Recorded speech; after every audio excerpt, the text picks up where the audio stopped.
Dans le monde de l'industrie, le prix du mégawatt est roi. C'est ce que Safran a récemment expérimenté en choisissant d'implanter sa nouvelle usine de frein carbone dans l'Ain, en France, plutôt qu'en Amérique du Nord. Un investissement de 450 millions d'euros et la création de 200 emplois qualifiés en sont les fruits. Mais ce n'est pas seulement une victoire économique, c'est aussi une démonstration énergétique. En effet, selon le PDG de Safran, l'énergie représente 30% des coûts de production des freins carbone. C'est donc l'électricité, plus que tout autre élément, qui a guidé la décision de l'entreprise. Et EDF a su répondre à leurs attentes, offrant un raccordement prioritaire et un prix négocié sur le long terme pour de l'électricité décarbonée. Ce changement de ton chez EDF, avec l'arrivée d'un nouveau directeur, a permis de créer une atmosphère de discussion plus ouverte et commerciale.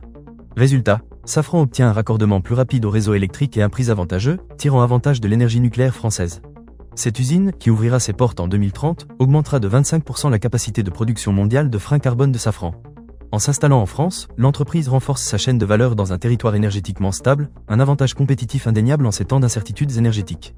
Le président Macron lui-même a salué cette annonce comme un choix de souveraineté et d'avenir.